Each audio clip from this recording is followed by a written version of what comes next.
¿Aspiramos a ser gigantes del Oriente? Así que el día de hoy están con aquí nuestros ponentes, que me encantaría presentarlos antes de comenzar con esta plática. Nos acompaña Abdiel Hernández. Él es licenciado en Relaciones Internacionales por la Facultad de Estudios Superiores de Aragón de la UNAM, maestro en Geociencias y Administración de Recursos Naturales por la Escuela Nacional de Ingeniería y Arquitectura del Instituto Politécnico Nacional. Obtuvo el grado de doctor en Estudios Latinoamericanos por la Facultad de Filosofía y Letras de la UNAM. Sus logros se han reportado como autor y colaborador en publicaciones y artículos en revistas indexadas, entre los que se destacan el concepto del poder en las relaciones internacionales y energía, devenir de poder tecnológico petrolero. Además participa en forma recurrente como ponente y es invitado a entrevistas de análisis en diferentes medios. Se especializa en temas de investigación como tecnologías de la información y comunicación, metodología de la investigación, teorías de las relaciones internacionales y tecnociencias, y actualmente es profesor de tiempo completo, adscrito a la licenciatura en Negocios Internacionales en la ENES Corintiña. Así que recibamos con un fuerte aplauso a Abdiel Hernández.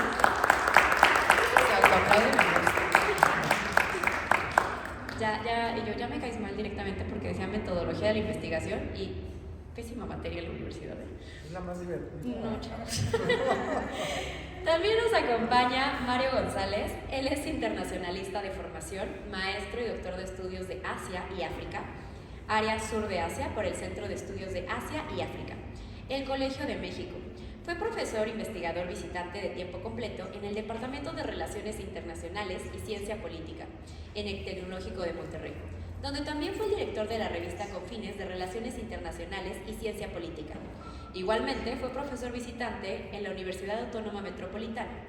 Ha sido catedrático en la UAM, ITAM, el Tecnológico de Monterrey, Campus Ciudad de México, así como en la Universidad Panamericana. Cuenta con varias estancias de investigación en una escuela que está muy difícil de decir, ¿eh? No, chavos. La de ¿cómo se llama? Jawaharlal Nehru. Ahí para que la busquen en internet, chavos. En el Graduate Institute of International Studies de Suiza, en la UAM, Coajimalpa. Entre sus más recientes publicaciones se encuentra el libro de Las relaciones India-China, el reencuentro de dos sistemas en la posguerra fría, editado por el CEA, el Colegio de México. Recibamos con un fuerte aplauso a Mario.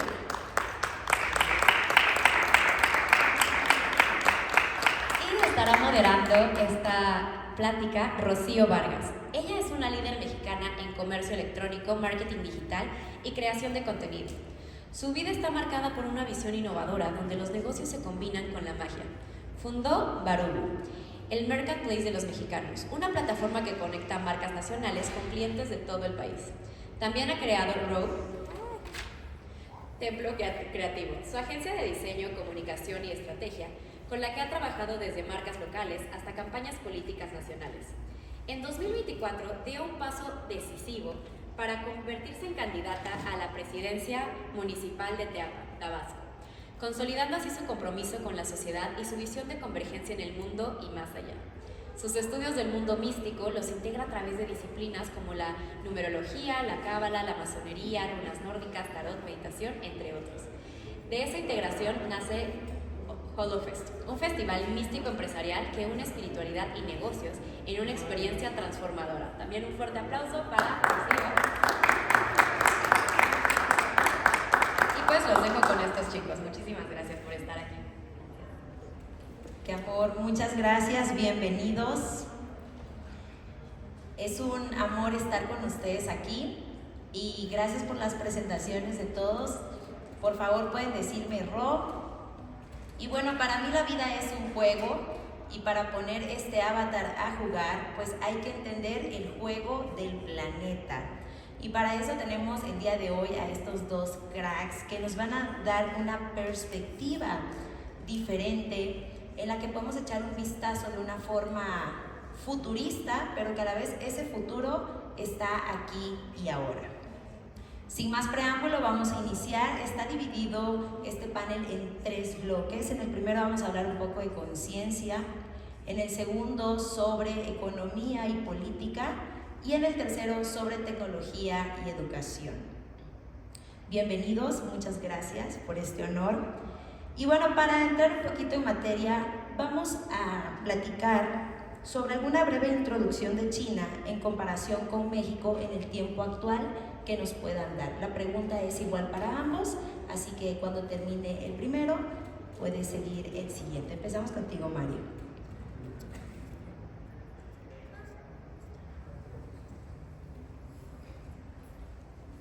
Hola, buenas tardes. Gracias por su presencia. A ver, ¿cómo respondo?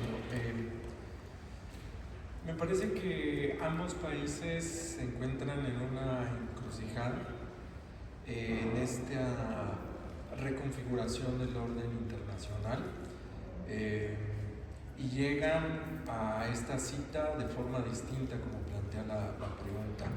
Tenemos a China, que dependiendo del año es primera o segunda potencia económica, con un desarrollo tecnológico impresionante.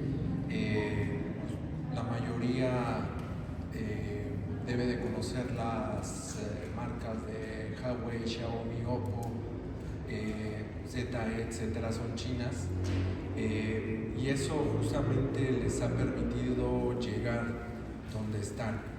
Y México tiene una ventana de oportunidad, como se dice, en esta coyuntura en particular de las políticas de los aranceles del presidente de Estados Unidos. Es decir, impulsar el desarrollo económico, que es fundamental para poder presionar otras áreas y llevarlas a competir en el mercado internacional. Y algo muy importante que también los diferencia es que mientras la prioridad en China es el mercado interno, en México todavía estamos pensando en una economía que exporte, y reitero, esta coyuntura nos ha permitido ver que no todo es exportación, que tendríamos que reforzar el mercado interno. ¿Y a qué se refiere esto? Comprar de las empresas mexicanas, como tú dices. Esa es una estrategia que los chinos implementaron desde el 2006. Tenemos que comprar entre nosotros, porque eso no solamente va a reducir la dependencia del exterior, sino que va a fortalecer nuestro desarrollo tecnológico. Ahí dejaría esta primera intervención. Muchas gracias. Abdiel, por favor. A ver si no se vicia. ¿Ahí me escuchan? Bueno, primero que todo, muchas gracias, ¿no?, por la invitación al MOBART. Para mí es un gusto estar aquí en este espacio, acompañado de Mario, ¿no?, a quien admiro también mucho por el conocimiento que trae, pero me gustaría empezar con dos precisiones, ¿no? Una sobre metodología de la investigación. Me parece que por ahí está Dafne, ¿no?, es mi tesista, no la vayan a espantar. Entonces, si hay una tesis es porque hay por ahí un camino que no huyan. Sí, es un lado oscuro, pero es bonito ya cuando estás ahí. Es la luz. Al final da luz, ¿no? Exactamente. Y la otra cuestión del aplauso, ¿no? Eso lo aprendí en Rusia. O sea, tú aplaudes que hay alguien más aquí, ¿no? Entonces, también por eso fue el aplauso. Y pues me gusta esto, ¿no? Gracias por la pregunta, ¿no? A lo mejor yo voy a dar otros matices para completar o tratar de completar, ¿no?, otro panorama, un panorama que ya Mario está señalando muy bien, y podemos verlo desde dos culturas milenarias, la mexicana, la china, ambas con desarrollos e hitos tecnológicos bien interesantes, que pueden ser la pólvora, pueden ser los catalejos, la tinta, el papel. De hecho, en China también hay pirámides, el pistón de fuego fue de ahí, ¿no? Y que dan a entender, por ejemplo, por qué después de tanto que se traficó por la ruta de la seda, de estas tecnologías, llegan precisamente a Europa y se genera la imprenta, ¿no? Pero realmente es el cúmulo de mucho conocimiento chino a través de alguien, ¿no?, que en ese momento estaba de alguna manera en el centro del mundo, ¿no?, colonizando, extrayendo conocimiento, tecnología, la integra y ¡zas! A todas y a todos nos enseñaron que la imprenta era alemana, que Gutenberg, ¿no?, la puso ahí, pero realmente son tecnologías chinas integradas. Y en el caso mexicano, bueno, pues tenemos una tradición astronómica bien interesante. Los mayas tenían sus observatorios, ¿no? Hay una correlación entre el vuelo de las abejas y las constelaciones, por ejemplo, ¿no? Que ellos hacen precisamente para poder encuadrar los códices que hasta el día de hoy siguen sin descifrarse, ¿no? Por ahí Knorosov, no me acuerdo bien del apellido, un ruso, desde Rusia, sin conocer nada de los mayas, encontró un códice y logró como decodificar ahí algunas cosas, ¿no? Y van a seguir su desarrollo con cuestiones coloniales ambos, ¿no? México y China. China va a padecer ahí las guerras del opio, va a padecer parte de lo que es el colonialismo británico, seguramente ustedes lo recordarán. De hecho, en este expansionismo británico, en términos de lo que es la guerra, va a dejar una experiencia bien interesante. No hay guerra sin droga, ¿no? O sea, las guerras del opio dejan precisamente eso como uno de los elementos para poder comprender lo que está sucediendo en estos momentos. Nada más que ahorita ya estamos hablando de otro tipo de guerra, de drogas también, ¿no? Las iDrugs, no sé si las hayan escuchado, no estamos recomendando nada, pero sí para poderlas tener presente, ¿no? Y la otra cuestión es que habrá que pensarlo esto también desde algunos puntos de intersección histórica bien interesantes donde ya conviven como tal, digo, sin hacer tanto eco, por ejemplo, de la NAO de China y algunos otros intercambios que tenían, que de hecho vamos a tener aquí en México esta cuestión de la China poblana, seguramente ustedes la recordarán, por ahí precisamente este intercambio. Y un dato, ¿no? ¿Conocen la Talavera de Puebla? Ah, bueno, es una imitación mexicana, le pirateamos la porcelana a los chinos y aquí la hicimos Talavera, ¿no? Que ahora ya es una cuestión nacional. Pero bueno, más allá de eso, yo diría que después de la Segunda Guerra Mundial cambian las cosas. China empieza a tener un plan para China, como lo decía hace un momento Mario. Mientras que México empieza a involucrarse en una cosa que es Le Belle Époque, los 30 años gloriosos del capitalismo, donde entra lo que se le conoce como el desarrollo estabilizador y adopta muchas marcas, sobre todo estadounidenses y europeas, pero digamos, pese a que se tenían compañías mexicanas, crecen y luego se caen. Y el punto de quiebra va a ser la década de los 70, que coincide precisamente con los movimientos estudiantiles mundiales, no solamente en México, del 68, porque China empieza a tener ya los primeros resultados de su revolución cultural, a grado tal de que China empieza desde finales de los 60, su periodo de neotecnificación, por decirlo de alguna manera, mientras que México sigue dependiendo, queriendo mirar al exterior y que el exterior lo mire, mientras que los chinos para entonces ya están desarrollando enclaves muy importantes como Shenzhen. Yo lo dejaría también por ahí, ¿no? En esta primera comparación China-México.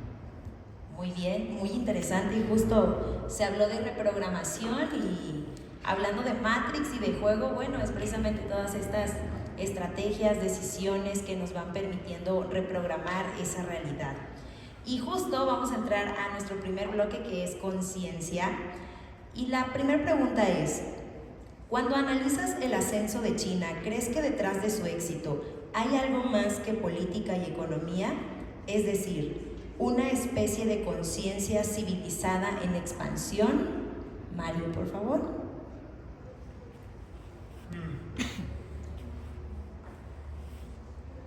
Pues yo creo que es un conjunto de varios elementos.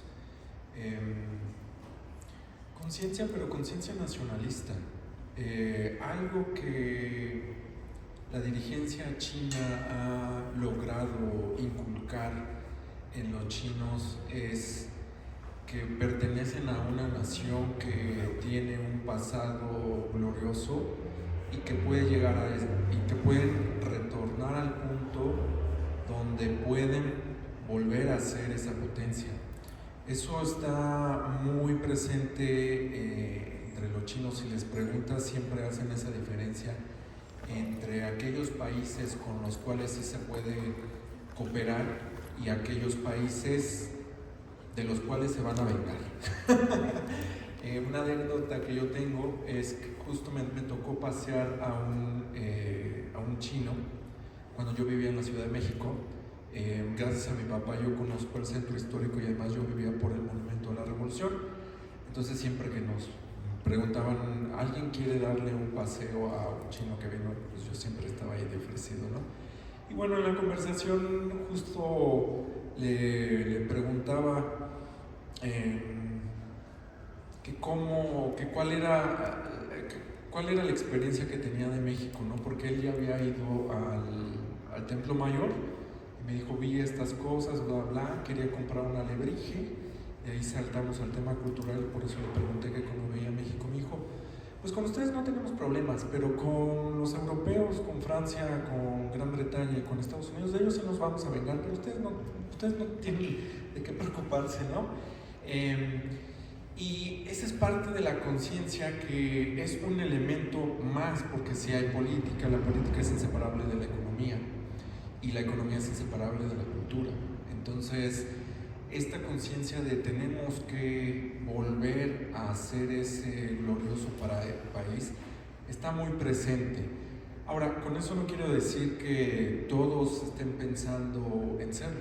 O sea, si hay gente que no comulga con esa visión y pues deciden salirse de China, ¿no? Y los vemos, son las personas que intentan cruzar a Estados Unidos porque no comulgan con esa idea y por el tema de el régimen político, que hay algunos que no les satisface, la gran mayoría sí están de acuerdo con el sistema porque tienen casa, porque tienen carro, porque viajan, porque tienen celulares, porque tienen tabletas. Entonces cuando les hablas de la democracia, que en China sí se vota, pero es un sistema distinto de votación, dicen, pues no tenemos los problemas sociales que hoy en día tienen en Estados Unidos y que es una democracia.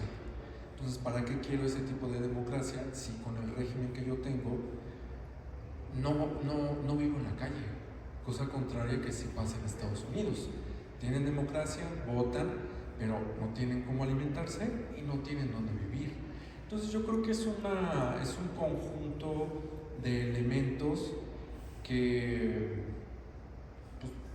se coordinan, ¿no? Yo invitaría no a verlo únicamente como, es que es este el elemento el que les ha permitido. Yo creo que es un conjunto y lo que han sabido es coordinarlos para poder estar donde están. Bien, muchas gracias. Abiel, por favor, ¿crees que es una especie de conciencia civilizada en expansión? Me parece que hay un arraigo, ¿no? En China, cuando hablaba hace un momento de la cuestión milenaria, yo diría como en el mismo tono que dijo Mario, no tendríamos que ver a China desde los valores occidentales, ¿no? O sea, sería en una primera instancia un error de entendimiento sobre lo que están viviendo y cómo perciben ellos la realidad a partir de una cosmovisión que han ido generando de diferentes maneras. Aquí, por ejemplo, los arquetipos de muchas personas en México son levantarse y persignarse, ¿no? Que podría ser su primer acto en la mañana, pero ya tendríamos que recurrir, no sé, al budismo, al taoísmo, al confucianismo y a otras formas, digamos, no tan hegemónicas, que son precisamente las que de repente las que se nos aparecen respecto a lo que es China, para poder comprender incluso que ellos tienen otra forma de representar el espacio, ¿no? Cuando hablamos, por ejemplo, en el caso de la estrategia en Occidente, nos referimos, por ejemplo, al juego del ajedrez. De hecho, por aquí tenemos un juego de ajedrez, mientras que allá ellos ven el Go como otra forma de espacialidad, que responde también a los ciclos de expansión que han tenido territorial, ¿no? De manera histórica, y que también es muy silenciosa, ¿no? Fíjense, cuando comparamos la literatura china con la literatura occidental, vamos a ver dos libros que me parecen fundamentales. Mientras que en Occidente vemos la figura del poder a través de un libro base que es El Príncipe de Maquiavelo, en China se ve a través de un libro que es El Arte de la Guerra de Sun Tzu. Y Sun Tzu lo ve a través de cómo se percibe el espacio y cómo China se percibe dentro de ese espacio. Mientras que en Occidente es el culto a la persona, al príncipe, cómo es que debe de ser el príncipe y actuar. Entonces, podemos empezar a ver desde ahí como sendas diferencias, y en esa diferencia, en ese actuar, en ese caminar preciso, por decirlo de alguna manera, es muy silencioso, ¿no? yo les digo a mis estudiantes, quien esté libre de productos chinos, que tire su primer WhatsApp. Y realmente, pues, ahí está el silencio. Muchos de los atuendos que traemos ahorita probablemente tienen algo que ver con China. No tienen que hacer, digamos, eso que las marcas occidentales vemos, ¿no? Aquí vemos la marcota, ¿no? Hasta pagamos por hacer propaganda, ¿no? ¿Sí se han dado cuenta de eso? Y ellos no, ellos tienen otra forma precisamente de eso. Yo no sabía que habíamos sido vecinos Mario y yo. Yo viví en República de Brasil, allá en la Ciudad de México. Y era muy curioso porque veíamos precisamente cómo, a diferencia, yo viví muy cerca de Tepito, no sé si ustedes conozcan Tepito, pero veíamos el actuar de los mercaderes chinos, de los mercaderes árabes, de los mercaderes mexicanos, que eran toda una fiesta en específico, ¿no? De los árabes, etcétera. Y los chinos siempre han sido silenciosos, ¿no? Siempre eran silenciosos para nosotros. Sus fiestas incluso eran totalmente distintas. Entonces, yo lo que recomendaría precisamente sería eso, pensar que ellos tienen otras formas de representación, como decía Mario, cultural, ¿no? Que se ve en su religiosidad, porque sí la tienen, la practican de una manera totalmente distinta, y de repente en ese silencio nos vamos a encontrar, quienes estamos aquí, comiendo en un café de chino. Bueno, obviamente mexicanizado, pero como parte de esa expansión y adaptación que tienen ellos. No se puede comprender, por ejemplo, a nivel mundial, la infraestructura ferroviaria sin el papel de China, ¿no? O sea, aquí en México no fueron las personas pobres mexicanas las que hicieron el tendido de ferrocarril, tuvieron que recurrir a la esclavitud asiática, en específico la China, para poder hacer este tipo de infraestructura. Es un dato muy interesante eso que nos compartes. Y vamos a pasar a lo siguiente. En esta historia de China, justo, ¿han encontrado algún patrón en el ascenso o en el declive de los imperios? Porque luego dicen que la historia se repite, hay patrones. ¿Qué pueden observar respecto a esto? Mario. Las dinastías chinas todas cayeron por movimientos campesinos, es decir, porque no llegaban los alimentos o porque les aumentaron los impuestos, ergo no podían comprar, y eso hizo que los campesinos se levantaran. Es algo que ha aprendido muy bien la dirigencia y que ha logrado contenerlo. Algo que también ha aprendido muy bien la dirigencia china son dos cosas. Se limita la organización, es decir, eventos, grandes eventos de cualquier índole, culturales, políticos, están sumamente controlados, porque eso abre la posibilidad de que se entablen relaciones y que a través de esas relaciones la gente pueda pensar en criticar al gobierno más allá de lo que les da, ¿no? Y a eso me refiero como, por ejemplo, el movimiento de Falun Gong, que era un movimiento religioso que al principio incluso el gobierno chino lo promocionó, pero en el momento en que se dieron cuenta que esos espacios los estaban utilizando para complotear, lo prohibieron y ahora el Falun Gong ya no más existe en China. Entonces, eso lo tienen muy bien aprendido. Y por eso, y por otra razón más, que va acompañado, los matrimonios entre personas del mismo sexo están permitidos en China, no porque sean progresistas, sino que una pareja, ya sea de hombre con hombre, mujer con mujer, tiene menor tendencia a involucrarse políticamente, porque cuando piensa en entrar a la política, sabe que tiene a alguien en casa y que lo puede poner en riesgo.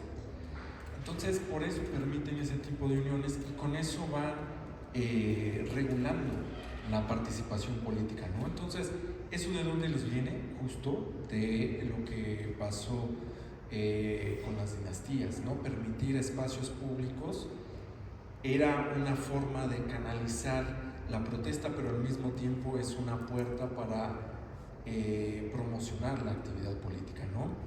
Y ahí hago una nota cultural. El té no lo tomaban desde siempre. El té se empezó a consumir de manera popular en la dinastía Tang con casas de té. Y justo el emperador promovía la construcción de estas casas de té.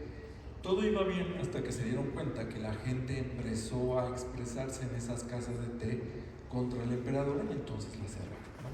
Entonces la otra parte es, cualquier protesta puede llevar a un cambio político.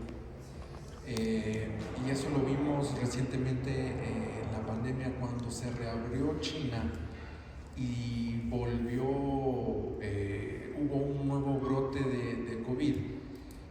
Quisieron volver a cerrar la economía, es decir, volver a enviar a la gente a la casa, y la gente protestó. A mí me llamó mucho la atención porque todos los medios de Estados Unidos y en Europa decían, ya va a haber un cambio político en China porque la gente ya está protestando. No estaban protestando por el régimen político, estaban protestando porque otra vez los mandaron a la casa. ¿Y qué hizo la dirigencia china? No vamos a cerrar la economía, vamos a poner mejor pruebas de COVID más rápidas, y únicamente vamos a aislar a la villa o a la persona que haya sido contagiada, y con eso evitamos volver a encerrar a la gente, ¿no? Entonces, eso es algo que tienen muy bien aprendido, y eso les ha permitido tener control político, tener control social y también tener control cultural.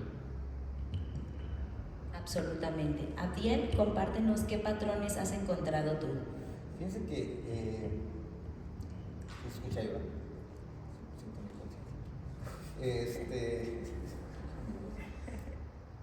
apenas en este mes, en Países Bajos, una empresa llamada Nexperia, de propiedad china, fue nacionalizada por Países Bajos. O sea, el capitalismo le expropia a los chinos socialistas las empresas, y Países Bajos en específico. Perdón por lo que voy a decir, pero hice un TikTok. ¿Por qué lo digo? Porque seguramente ustedes tienen en la mente al holandés errante por cierta película llamada Los Piratas del Caribe. ¿Por qué lo digo? Porque este holandés errante, estos piratas del Caribe, bueno, no eran del Caribe, sino los piratas holandeses, que son de los primeros piratas en el mundo, lo que hacían era piratearse los productos chinos. O sea, esto es histórico, ¿no? No es la primera vez que le pasa esto a China con Países Bajos. Nada más que en ese momento eran la seda, era la porcelana. Y entonces ellos se llevaban a Países Bajos la seda y la porcelana y dejaban en el gran mercado de Roma pues, productos piratas, ¿no? O sea, cambiaban los glifos a las telas mal hechas y hacían otro tipo de imitación de porcelana, precisamente para inundar el mercado con ese tipo de productos. A lo que voy es que sí encontramos patrones en la historia, ¿no? Y esos patrones precisamente se están reproduciendo en este auge y caída de los imperios que mencionas. Pero aquí hay algo muy interesante. China siempre ha sido imperio, y pues tienen ellos para muestra una muralla en la que pues, nos invitan a ir, ¿no? como turistas precisamente a visitarles en su territorio. Y me llama mucho la atención porque precisamente en esta explicación que nos da Mario, podemos también comprender que China es un país muy abierto y siempre ha sido un país muy abierto al comercio, ¿no? O sea, cuando ustedes lean los viajes de Marco Polo, van a entender ahí, por ejemplo, la cuestión de las primeras rutas de la seda, ¿no? Muy importantes precisamente para comprender a China, que ahora las tenemos como otro tipo de rutas de la seda, ¿no? También ya modernas, por decirlo de alguna manera. Y lo interesante en este sentido es que de repente en la historia nos dijeron que solamente era porque el Imperio Turco Otomano no nos permitía pasar por las especies a India, pero tampoco nos permitía ir precisamente hacia China en ese sentido, ¿no? Pero bueno, China sí tiene como esas cuestiones un poquito cíclicas, por decirlo de alguna manera, de expansión, ¿no? Se expanden precisamente hasta Manchuria, probablemente después el Contran, ¿no? Tienen ciertos roces con el Imperio japonés, etcétera. con los rusos, ¿no? También con los mongoles, el problema de Tíbet, que sigue vigente, en fin. Pero lo interesante ahorita es el tipo de expansión que están teniendo los chinos, porque no solamente es a partir de estas marcas invisibles, sino que 7, si no me equivoco, sino que me corrija ahorita Mario, de los puertos más importantes a nivel mundial, donde se trafica prácticamente todo el comercio del mundo, están controlados por operadores chinos, ¿no? Es otro tipo de expansionismo. Y entonces, si seguimos como pensando que ellos van por más territorio, bueno, sí van por más territorio, porque he de decir que a diferencia de los estadounidenses que no han podido regresar a la luna, los chinos ya alunizaron en el lado oscuro de la luna y están generando ladrillos. Probablemente no nos dice nada así como, pues son para la construcción. No, tienen la tecnología para generar eso en el lado oscuro de la luna, y la semana pasada mandaron una fotografía desde su misión espacial del lado oculto de la luna. Sí, su expansionismo está en otros niveles, no es como el que nos han acostumbrado, ¿no? Por eso insistimos en no juzgar a los chinos con nuestros preceptos, y ahí yo creo que su expansionismo lo podemos ver. Su auge está, perdón por lo que voy a decir, pero más allá de la Tierra.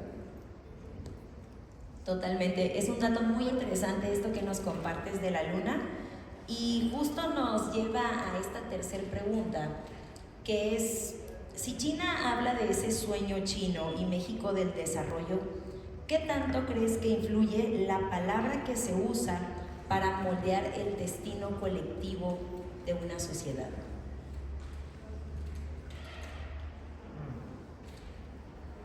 Bueno, yo debatiría el término de sueño chino, porque lo igualaría al llamado sueño americano.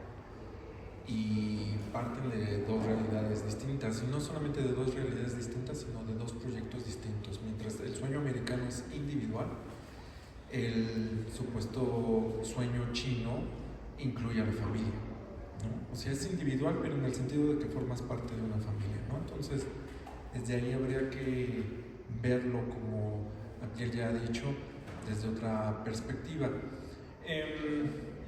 Digamos, lo que está detrás son los proyectos de nación, proyectos de desarrollo. Los dos tienen proyectos de desarrollo. Justo la semana pasada se terminó de aprobar el plan quinquenal, y el desarrollo está basado en desarrollo para todos. Es decir, la intención ya no es crecer por crecer. Es decir, a estas tasas del 8%, del 10% a la que nos tenía acostumbrado China, la prioridad ya no es crecer económicamente, la prioridad es desarrollar, es decir, que la gente tenga que comer, pueda ir a la escuela, tenga carros, porque esta idea que se tiene de que ser comunista o ser socialista equivale a ser pobre, no es cierto, y el propio Deng Xiaoping, que fue el ideólogo de las reformas económicas, lo dijo. Esta idea de que comunista es ser pobre es una idea errónea. Comunista tiene que ver con el proyecto político, tiene que ver con la ideología, pero no tiene que ver con la economía. Y más Deng Xiaoping, que era un economista próximo al mercado, es decir, él era capitalista. Por eso cuando se da la revolución cultural, que hoy voy a diferir un poco con Abdiel, la revolución cultural fue una lucha política.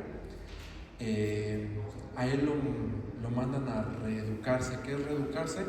Para Mao, los intelectuales, Deng Xiaoping formaba parte de los intelectuales, habían perdido la noción de cómo se trabaja, es decir, de qué implica para un campesino arar la tierra. Entonces, reeducarlos era mandarlos al campo para que volvieran a aprender qué significa ese trabajo. Bueno, lo mandan a reeducarse, y ya después se va a la Unión Soviética, y después pasa un periodo en Suiza y regresa, aunque él siempre tuvo estas ideas de que esto de mantenernos cerrados y que el Estado es el único que mueva la economía, él decía, no va por ahí el asunto, lo tenemos que combinar con una economía de mercado, es decir, con iniciativa privada. Y eso es lo que lo va a llevar a proponer todas estas ideas que hoy las vemos enfocadas, repito, en este plan quinquenal de hay que desarrollarnos. ¿Y qué implica desarrollarnos bien? reducir, de por sí ya redujeron la pobreza, pero es darle acceso a más gente a los recursos que todos tenemos. En el caso de México, pasamos de un desarrollo nacional en este periodo que habla bien del desarrollo estabilizador, que nos fue bien. El asunto es que entró la corrupción y quienes se beneficiaban era un grupo. Entonces el resto de la población no se beneficiaba, que eso es algo que también los chinos tienen muy bien aprendidos. Para podernos beneficiar nosotros como grupo político, primero tenemos que beneficiar a la gente, porque si no beneficiamos a la gente, no es que sean samaritanos, es si no beneficiamos a la gente se va a levantar y nos van a quitar. Acá la idea fue, pues la gente no protesta, y cuando protesta, ¿cómo vamos a reaccionar? Hasta el 68, ¿no? Y fue una lección muy dura para los mexicanos porque le tuvimos miedo a salir a protestar, ¿no?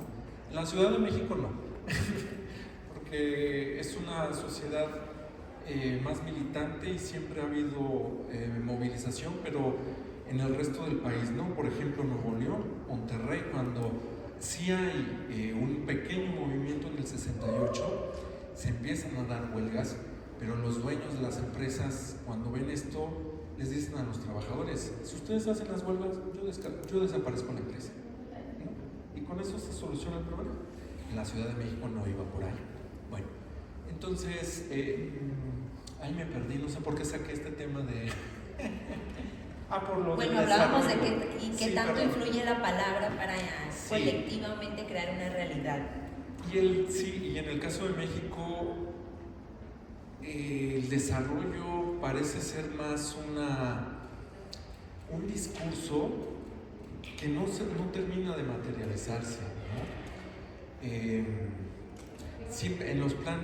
el Plan Nacional de Desarrollo, que debería de ser la guía económica, tecnológica y política por la cual deberíamos de ir, es un simple trámite que la Constitución mandata, ¿no? O sea, cada gobierno debe de presentar su Plan Nacional de Desarrollo.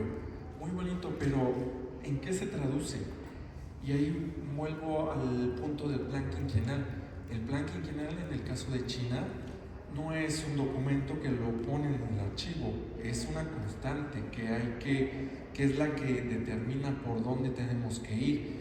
Entonces, en México se habla de desarrollo, pero la pregunta es, ¿a qué te refieres con desarrollo? Que la gente pueda tener acceso a la educación, me parece bien, pero ¿cómo lo alcanzamos? En el caso de China, ahí está detallado cómo se logra ese tipo de desarrollo, ¿no? Yo creo que esa es la diferencia entre el llamado, que de nuevo me permito criticar, si existe algo así como el sueño chino, y el desarrollo en México. Muy bien, muchas gracias. Abdiel, ¿cuál es tu perspectiva en cuanto a esto y cómo influye la palabra, ya sea de los líderes o a través de cualquier forma en la que a través de medios de comunicación finalmente se lleva este mensaje, y entonces la palabra crea esa realidad en la conciencia? Yo lo que veo en China es que ellos tienen una especie literal de escuela, ¿no? Escuchan a las personas mayores, a diferencia de, por ejemplo, la crisis de valores que tenemos en Occidente. A las personas grandes literalmente las despojamos de nuestra vista, ¿no? Las dejamos en un rincón. El sistema de cuidados realmente no es de dignidad, vamos a decirlo de alguna manera. ¿A dónde voy con esto? En la toma de protesta de Donald Trump, las personas más ricas de Estados Unidos pagaron por asistir a la toma de protesta. Dentro de las personas más ricas estaban los dueños de Tesla, de Meta, de Google, de Amazon, Nvidia, etc. Y casi a la par, los CEOs, porque ahí sí hay empresas privadas en China, fueron a reunirse con Xi Jinping, y Xi Jinping les estaba diciendo cuál era el plan tecnológico para China en ese momento. O sea, hay un abismo totalmente, ¿no? Respecto a cómo incluso la forma de empresa se ve en China, porque por eso fracasan mucho los tratados de libre comercio y la expansión de muchas de las empresas de Occidente, porque responden más a intereses propios de la empresa, a diferencia de las empresas chinas que responden precisamente a estos planes quinquenales, que a su vez, digamos, son una forma de medir cómo está creciendo un proyecto de más a largo plazo cada 5 años. Voy a permitirme aquí a citar a Dafne, que hizo una tesis sobre MG, sobre Morris Garage, que es esta empresa automovilística, ¿no? O sea, no es que MG haya estado en un plan quinquenal y en 5 años haya crecido, sino que ha sido un proyecto desde la década de los 70, luego incursiona más adelante, hasta ahorita que se posiciona como una de las marcas más grandes a nivel mundial. Esto es muy importante tenerlo presente justo por esta diferenciación que hacía Mario hace un momento sobre el Plan Nacional de Desarrollo y el Plan Quinquenal. Aquí en México nos enseñaron a buscar como si fuera un objetivo, como si fuera la meta del desarrollo, ¿no? Y entonces queremos ser desarrollados, y lo que decía un autor latinoamericano, lo único que desarrollamos es el subdesarrollo, ¿no? O sea, realmente es lo único que estamos, a lo que estamos apostando. Que curiosamente ese autor, si no me equivoco, también hizo un libro que se llama Adam Smith en Pekín, ¿no? Un poquito recordando cómo es que el capitalismo empieza curiosamente a desarrollarse en algunas provincias en China, a través de lo que son los sistemas de cantones. Y entonces quien te iba a ofrecer un servicio iba a tu casa a darte el servicio. El peluquero te iba a cortar el cabello a tu casa, te iban a vender la despensa a tu casa, etcétera, ¿no? Hoy le llamamos marketplace, ¿no? Y llega más a tu casa. Digamos, esos modelos ya estaban de alguna manera desarrollados. Y yo quisiera poner aquí también otra cuestión, ¿no? Respecto a cómo ellos también en sus intereses, a ver si más adelante retomo el tema, tienen dos conceptos bien interesantes independientemente, por ejemplo, de lo que es la cuestión de la armonía, que es con la que de alguna manera sustentan este tránsito a lo que ellos llaman la multipolaridad, ¿no? A través de los BRICS, por ejemplo. Pero para mí es cómo ellos consiguen sus intereses. Seguramente ustedes sabrán que hay bases militares estadounidenses repartidas a lo largo del mundo. En China se dice que solamente hay una, y en África. Y eso, los chinos dicen que no es una base, no es una misión por ahí que tienen, de control sobre uno de los choke points más importantes a nivel mundial. Pero ellos han establecido otro tipo de estrategias precisamente para poder lograr y conseguir sus intereses. Hay un libro de Cristina Rosas, no recuerdo cómo se llama, perdón, Animales Fantásticos, la invitamos, ¿no? Pero bueno, la doctora Ana Paola lo debe saber porque ella lo presentó. Pero habla de la diplomacia del panda. ¿Qué hacían los chinos? Utilizaban esto que en Occidente conocemos como el soft power y le regalaban a los países con los que querían entablar relaciones un panda. De hecho, no sé si sepan, pero México es el único país que conserva un panda que no es chino, ¿no? Sigue vivo hasta el día de hoy. Pero con ello lograban de alguna manera ese encanto que no se tenía desde otras perspectivas. Porque lo que sí se construyó alrededor de China y hasta ahorita les ha costado mucho trabajo quitarse es el estigma de que todo lo chino es malo. Pero ellos tienen un plan muy parecido al Plan México. De hecho, yo pensaría que el Plan México se lo piratearon a los chinos, que se llama Made in China 2025, en donde ellos dicen, ahora tienen que conocer nuestra alta tecnología, y ya están en otro plan. Por supuesto, y justo con estos ejemplos que nos ponen abismales en cuanto a cultura, en cuanto a educación, pues siempre existe un trasfondo más allá. Así que me gustaría que nos compartieran desde su visión qué elemento espiritual o filosófico ha sido clave para sostener el ciclo vital de China. Mario, por favor. La cultura china tiene mucha influencia confuciana. No es el confucianismo, está a debate en el sentido de si es una religión, pero volviendo a estos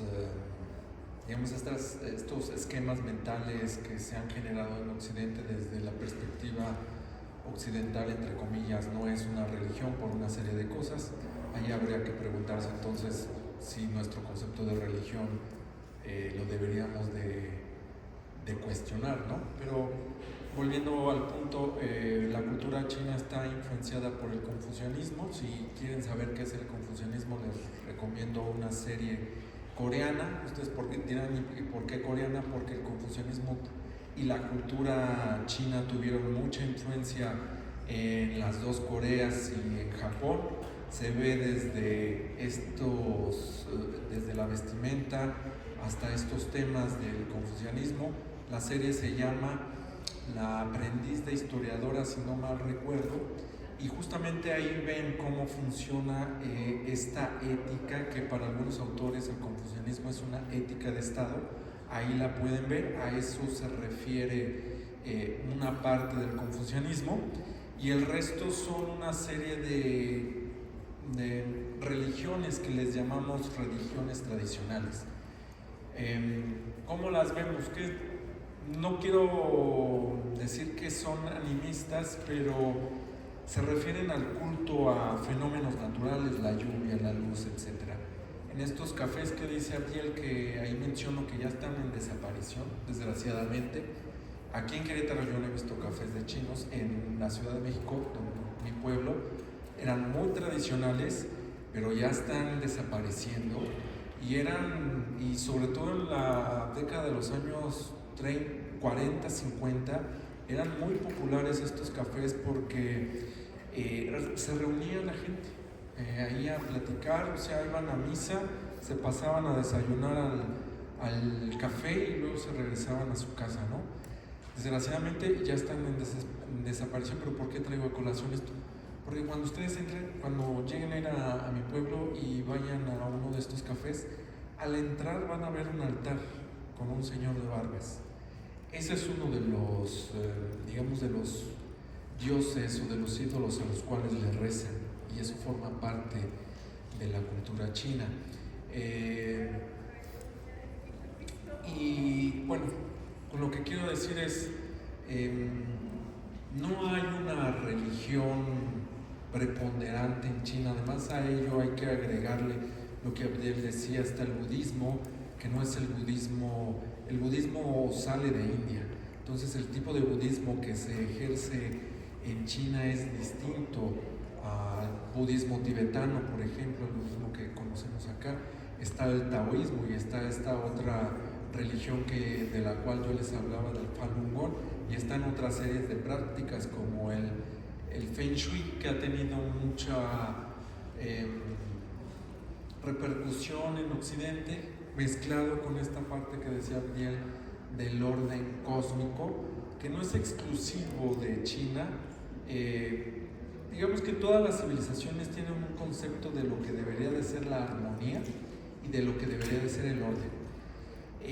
Pero justo en esta forma en la cual se ha intentado entender a China, que mi pregunta ahí sería, ¿qué les tendríamos que entender o sea, es cierto que tenemos diferencias culturales, pero al final del día es una economía capitalista. Lo traigo a colación porque siempre me preguntan, o sea, ¿cómo es trabajar con un chino? Pues como cualquier otro trabajador, o sea, hay una jornada laboral que hay que cumplir, etcétera, y siempre me refieren, pero inician igual que un mexicano. Y también ahí les diría, depende de la región. En la Ciudad de México es siempre con un café, o sea, tú checas, pero te vas a tomar el café, ¿no? Después de que te tomas el cafecito, entonces ya empiezas a trabajar. Bueno, en China también es distinto. No es lo mismo empezar a trabajar en Shanghai, en una de estas grandes empresas multinacionales, Huawei, Xiaomi, que una tradicional, ¿no? Entonces,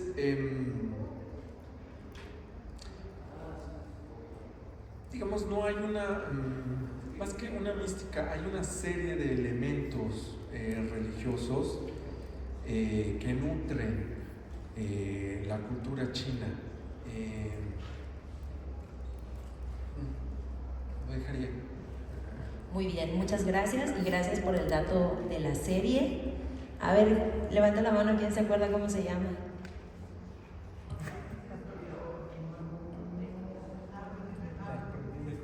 Aprendiz de historia. Muy bien, muchas felicidades. felicidades por estar tan atenta, muchísimas gracias. Ahora, Biel, compártenos qué elementos espirituales o filosóficos crees que han logrado que este ciclo vital de China siga fluyendo. Hay un libro de cuyos autores no me acuerdo, que es el general Kiao, nada más es hasta ahí. Pero ellos a finales del 99 sacaron un texto, y son coronel militar, que se llama La Guerra Irrestricta. Y es curioso porque la guerra irrestricta lo que te dice es cómo causar el mayor daño con el menor costo. Y retoman mucha de la filosofía que acaba de mencionarnos ahorita Mario de una forma bien interesante. Son muy difíciles. Y dentro de ellos tienen cuestiones bien interesantes porque nos hablan de guerras en múltiples niveles. Nos hablan de conceptos como bidireccionalidad, guerras financieras, guerras tecnológicas, guerras económicas, guerras psicológicas, etc. ¿no? Entonces, ¿no? Es una cuestión, ahí le vamos a llamar una cuestión compleja desde lo multifactorial y lo multivectorial. Me parece que eso hay que comprenderlo al lado también de este dualismo de repente con el que se representa China, ¿no? El yin y yang, que también es otra forma de representación, pero no es la única. La cuestión aquí es que de repente algunas, representaciones o expresiones de las, mejor dicho, expresiones de las representaciones culturales de China como Kung Fu Panda nos han hecho creer que eso es China nada más, pero realmente va más allá. Por ejemplo, en esta cuestión de confucianismo hay un libro que de hecho acaba de ganar un premio por la Asociación Mexicana de Estudios Internacionales aquí en México, de Mariana Escalante, que es precisamente sobre el confucianismo en la política china. Si no me equivoco, justo habla sobre cómo este sistema filosófico entra a robustecer la cuestión política en el caso chino. Y una de ellas la vamos a ver con una aplicación. Aquí tenemos, por ejemplo, WhatsApp, ¿no? Ellos tienen una cosa que se llama WeChat. Y en WeChat pasa de todo. Pagas tus servicios, pagas el metro, pagas la luz, etcétera, e incluso el gobierno sabe cuántas cervezas compras a la semana. Y si no compras si no compras cerveza, te dan puntos. Y que en esos puntos puedes reducir, por ejemplo, el pago de impuestos. Sí, es una cuestión muy confusa respecto a lo que es la meritocracia, a la rectitud, ¿no? Que es otro de los valores que tienen muy presente, y la benevolencia, que no los comprendemos de la misma manera, insistimos, porque lo estamos viendo desde una lente occidental. Y esto es fundamental porque, pues hasta aquí parecería ser bien sobre hojuelas. Si esto no lo sigues, sí hay un castigo.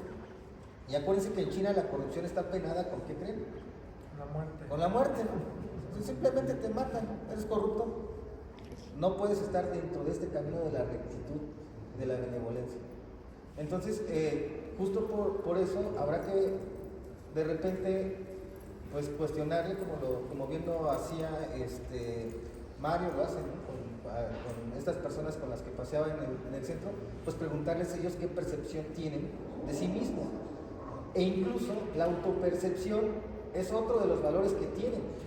No es que ellos pirateen porque quieran piratear, sino que se autoperciben precisamente también en lo hecho por las demás personas y tienen una relación de mejora. Eso también es parte de algo que los ha desarrollado, ¿no? Y por ahí, ya lo dijo Mario, no voy a redundar en ello, pero la cuestión de armonía y orden es fundamental dentro de la percepción que ellos tienen de la vida, ¿no? O sea, por eso el Feng Shui lleva un orden, ¿no? Tiene que ser todo armónico, ¿no? O sea, no responde a que ahuyentes a alguien, ahuyentes al dinero, la verdad es que no funciona así, ¿no?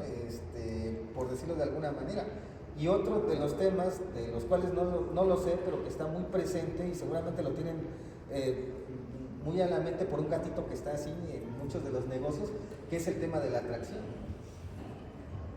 Yo quisiera Sí. agregar algo ahí con respecto a la educación, no sé si lo vayamos a tocar. Justo como parte de esta visión, la educación, ¿cómo percibimos la educación? La educación en China siempre se ha visto como algo que da poder.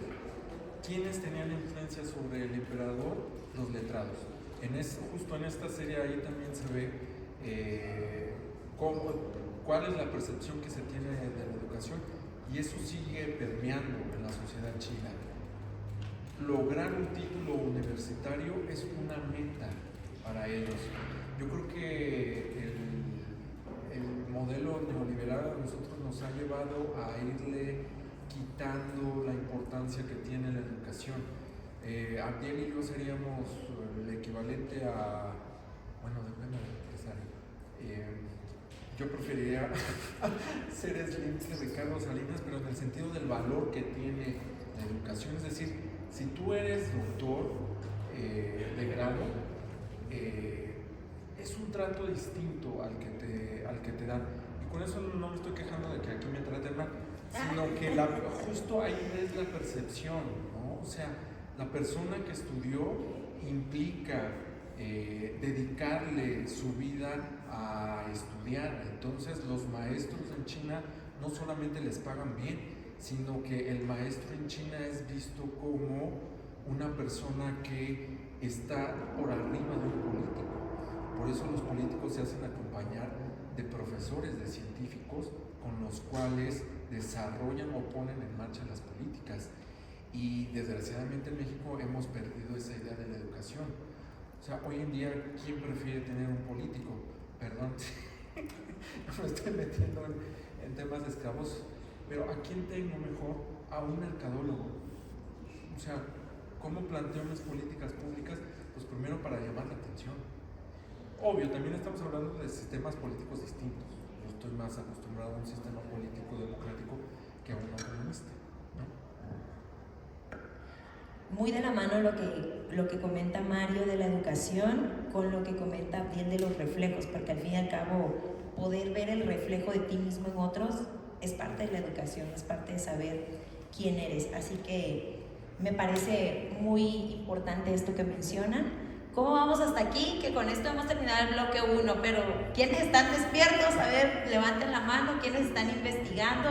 Porque aquí el mood es de que, ok, no me digan que entienden todo lo que dicen, no lo entienden, entonces hagan sus anotaciones, busquen posteriormente conceptos, ellos han dado muchos datos interesantes, así que pues no hay que quedarse solo con lo primero, sino profundizar todavía más en cada una de estas cosas tan importantes que nos están compartiendo. Y con esto vamos a pasar al siguiente bloque, que es política y economía, y vamos a iniciar. ¿Cómo logra China mantener el orden político mientras crecen económicamente? Vamos a iniciar esta vez con Abdiel. Fíjense que hay algo muy interesante, ¿no? Tú tienes a Xi Jinping y tienes a todos los demás líderes del Partido Comunista Chino. O sea, realmente estás viendo la empresa perfecta. Cada 5 años renuevan planes. Y tienen también planes a largo plazo, etc. Pero todo esto, como lo mencionamos hace un momento, tiene que estar en armonía con una cuestión social. Cuando ustedes veían las fotos, todavía yo digo que finales de los 90 de China, era una China muy pobre, con ferrocarriles, o sea, realmente eran locomotoras como las que tenemos visualizadas en la época de la Revolución, en nuestros imaginarios de la Revolución Mexicana. Y digamos, todo ese tipo de organizaciones ha llevado a que ahora tengan los trenes más rápidos del mundo, que construyan durante la época de COVID o de pandemia un hospital en 10 días, que construyan los puentes más largos y con profundidades más grandes a nivel mundial. Entonces, sí hay una correlación económica política, ellos le llaman socialismo de mercado, podrían decir algunos que es un eufemismo para decir que es el capitalismo a la usanza china, pero ellos han apostado a algo bien interesante, que es a la política de cero pobres, o de cero pobreza, mejor dicho. Entonces, China es el único país en el mundo en el que no ha aumentado el número de pobres, al contrario, ha disminuido. Y ustedes lo pueden ver, por ejemplo, en las fotografías de hace 15 años de las principales ciudades de China. Cómo pasan de ser como una especie de, pues todavía ruralidades, por decirlo de alguna manera, a, pues diríamos, postmetrópolis, ¿no? En lo que es, digamos, los conceptos de Edward Soja, por decirlo de alguna manera, ¿no? Entonces, sí hay una relación bien interesante entre economía, entre política, pero responden a una necesidad estatal que se va reconfigurando cada 5 años, que es flexible, curiosamente, y que va teniendo indicadores precisamente de hacia dónde ir. Y sus indicadores, insisto, no son los mismos probablemente que los que tiene un país como México en diferentes sentidos. Les voy a poner un ejemplo. China a nivel mundial tiene, digamos, en su posesión, si no me equivoco, alrededor del 90% de las reservas mundiales de tierras raras. Y tiene el control del 70%, del ciclo de producción de estas tierras raras. ¿Y para qué las quieren? Y es algo bien, bien interesante, porque están accediendo a tecnología, están accediendo a nuevos mercados, están accediendo a nuevas rutas, etc. Y todo eso lo tienen que hacer en armonía precisamente porque estamos hablando, no sé si ya lo relaciono, pero de uno de los países más poblados a nivel mundial. ¿Cómo vas a controlar al país con más personas en el mundo cuando te pueden hacer una revuelta como lo han hecho históricamente vía campesina? Teniendo precisamente una concatenación de lo que es su crecimiento económico con el sector social. Por eso aquí no vemos problemas como los que seguramente ustedes han observado en redes sociales en Seattle o en Los Ángeles, donde hay personas en Estados Unidos, pues prácticamente en estado zombie, ¿no? Por el acceso que tienen a las drogas, ¿no? Y la otra cuestión es esta apuesta que mencionaba Mario, me hizo recordar, por ejemplo, esta apuesta a la educación. Uno de sus complejos educativos más importantes que tiene, que es el distrito Huawei. El distrito Huawei solamente tiene 35,000 ingenieros. Digo, no sé cuántos ingenieros en energía renovable ya se fueron, ¿no? Acá estamos. Somos aquí en la licenciatura. Pero ellos en un solo distrito tienen 35. Entonces, sí, esta correlación, yo diría que no solamente es económica, sino que es política, sino que es cultural, es tecnológica, ¿no? Es una relación así multidimensional, precisamente en torno a lo que yo diría, o que pensaríamos que es el interés chino. Y curiosamente su interés no va como una cuestión hegemónica como nos han acostumbrado desde lo que, bueno, a mí me enseñaron como las oligarquías anglosajonas postvenecianas, ¿no? Que pasan de Venecia al Atlántico y ahorita están transitando al Pacífico, pero desde otra cosmovisión. Muy bien, muchas gracias, muy interesante esto que nos comentas. Mario, ¿cuál crees que es esa gran jugada maestra que permite tener el orden político a la vez de crecer exponencialmente económicamente? Pues que la gente tenga que comer. O sea, si no garantizas eso, abres la puerta justamente a no poder controlar no solamente al país, sino a la gente. Y en China hay un control muy estricto de lo que hace la gente. Y ahí lo vincularía con algo que Abdiel comentó y que está relacionado a por qué China, siendo el epicentro de la pandemia, logró salir de ella de manera más rápida que otros países. Y algunos colegas me decían, es que tiene que ver con el confucianismo. No tiene que ver con el confucianismo, tiene que ver con el control político de las personas. Los celulares son un medio por el cual en China se sabe qué está haciendo la gente y genera, como mencionaba Abdiel, puntos. También a ello hay que, o como medio de apoyo está las cámaras. En la mayoría de todas las poblaciones de China hay cámaras que le permiten al gobierno saber qué están haciendo las personas. Pero se les plantea de una forma bastante didáctica y atractiva, en el sentido de, si tú me das acceso a tu geolocalización, yo te doy puntos, y esos puntos te van a permitir lograr hacer trámites de forma más rápida, tener acceso a créditos para departamentos, para comprar un carro, los puedes utilizar en el transporte, te permite obtener la licencia de conducir de forma más rápida, etc. Eso es algo que la dirigencia les ofrece a la población para que accedan.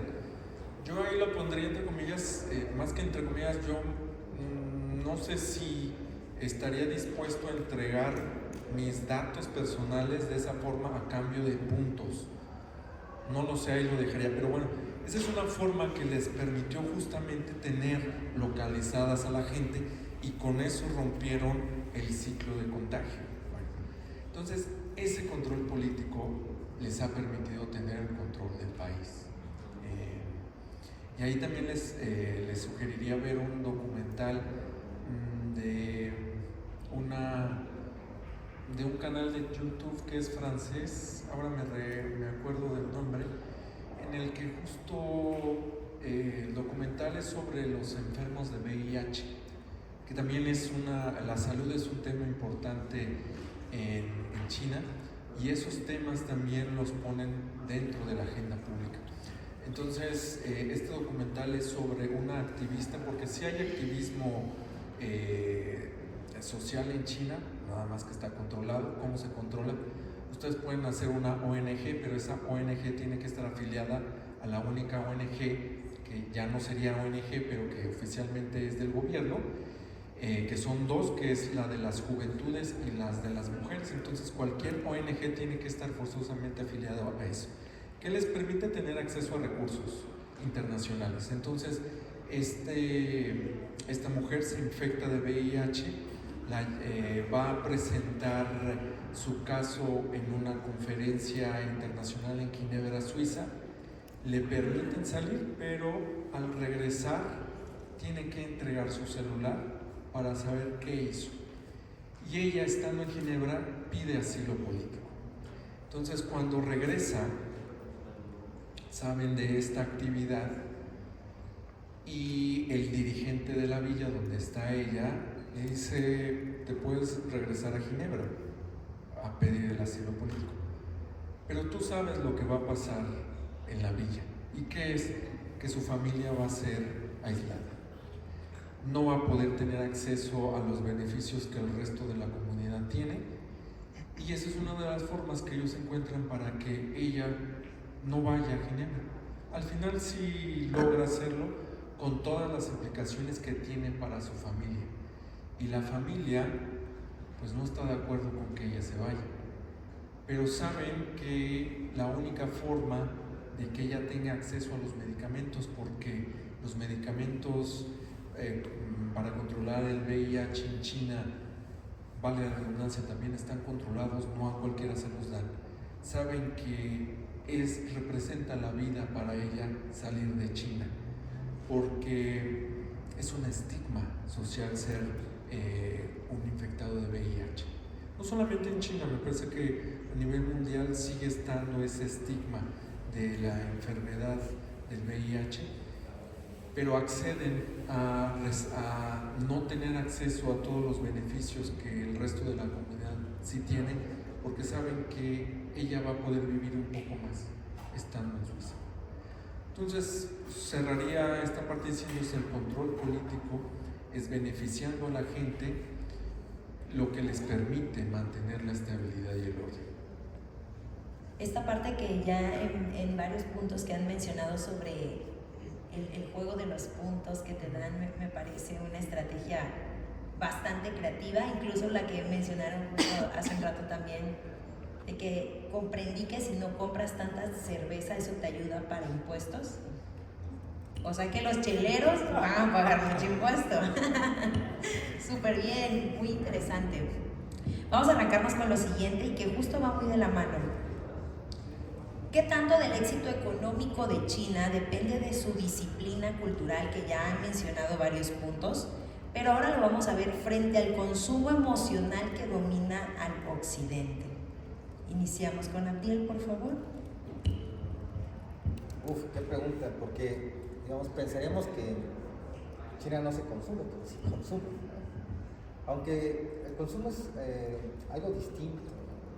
Yo leía apenas que tienen un déficit de basura, lo cual no quiere decir que no generen basura, sino que la cuestión aquí es qué es lo que hacen con la basura precisamente y cuáles son los procesos con los cuales empiezan a observar los problemas, por decirlo de alguna manera. Y me parece que hay un detalle, ¿no? Que es algo en lo que hemos insistido.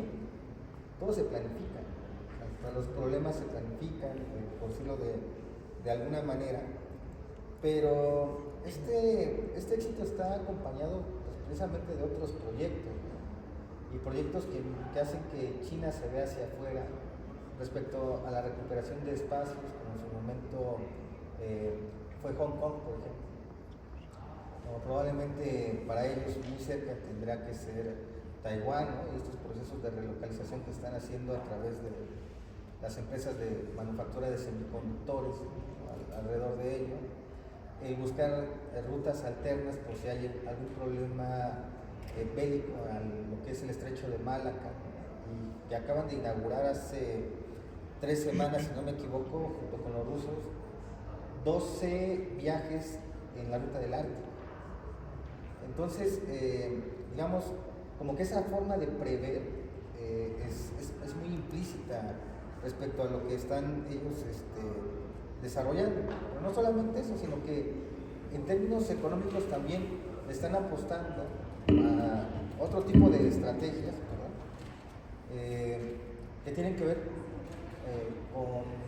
con este fortalecimiento que mencionaba muy al principio Mario, de la cuestión interna, y que se refleja, por ejemplo, en el uso de su moneda para hacer transacciones internacionales.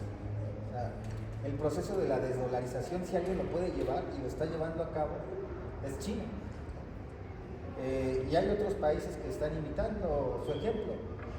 De hecho, esto pudo haberse adelantado hace un año en la cumbre de los BRICS en Brasil, pero India dijo que no. En ese momento dijo que no, por ciertas presiones.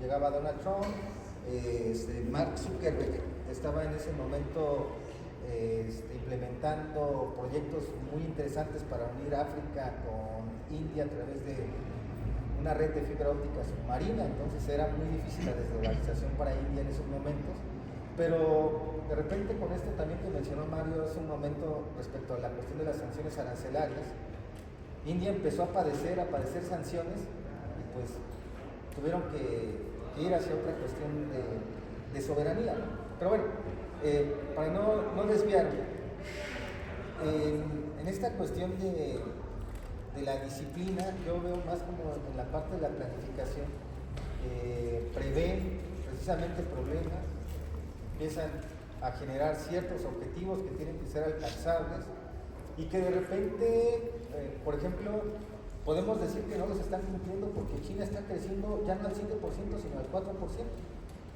Pero cuando lo comparas con México, que crece al 0.3%, pues dices, ah, caray, o sea, ¿qué tan fracasado estará ese modelo que está creciendo al 4% hasta el día de hoy, ¿no? Entonces, eso por un lado.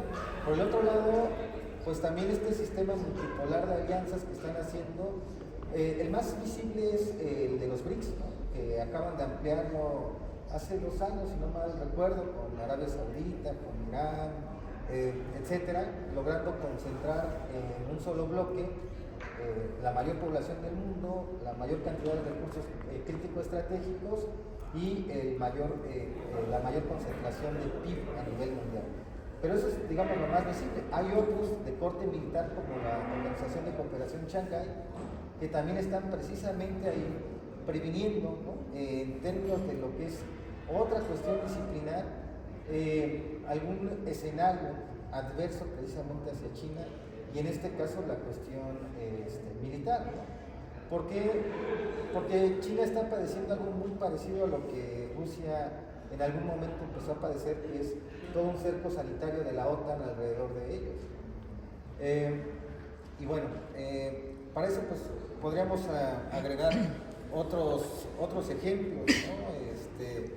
Respecto a algo que parecería ser que no, digamos, de nueva cuenta, pasa invisible pero está ahí, ¿no? Que es la expansión de los centros Confucio, ¿no? Algo que decía hace un momento Mario respecto a lo que es la educación, y eso es muy importante, es cómo de repente vamos a encontrar más centros donde se empiece a desarrollar toda una pedagogía para poder comprender el idioma chino, ¿no? Todavía no está tan permeado, por ejemplo, en universidades como, bueno, en escuelas como la INES, pero seguramente alguien ya está en estos momentos pensando que su segundo idioma va a ser el idioma chino, ¿no? Me desvío un poco, mucho, ya al final, pero me parece que sí hay por ahí, ¿no? una cuestión disciplinar, económica, que yo insisto en esto, ¿no? Es integral y sí tiene como una visión muy amplia respecto a lo que es la planificación, y que los 5 años son de control, ¿no? Ellos planifican todo más largo.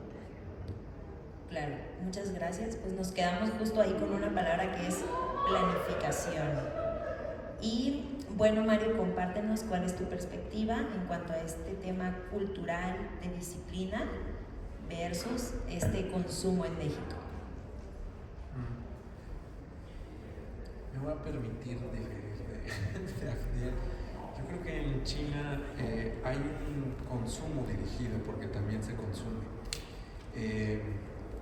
Y se consume de la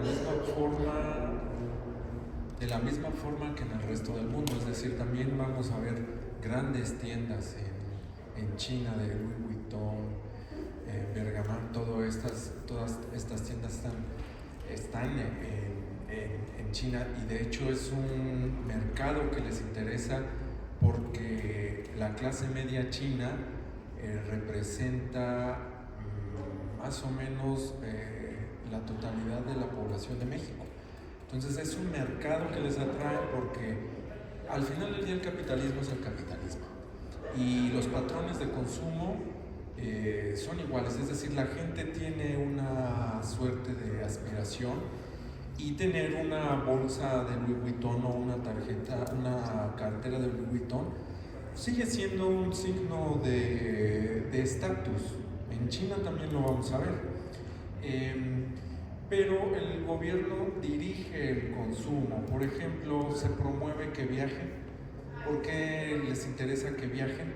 Porque desde la teoría económica, si cada vez se acumula más dinero, eso lleva a un periodo de inflación. Entonces la forma que tienen para justamente que el dinero se esté moviendo es promocionar para que la gente viaje.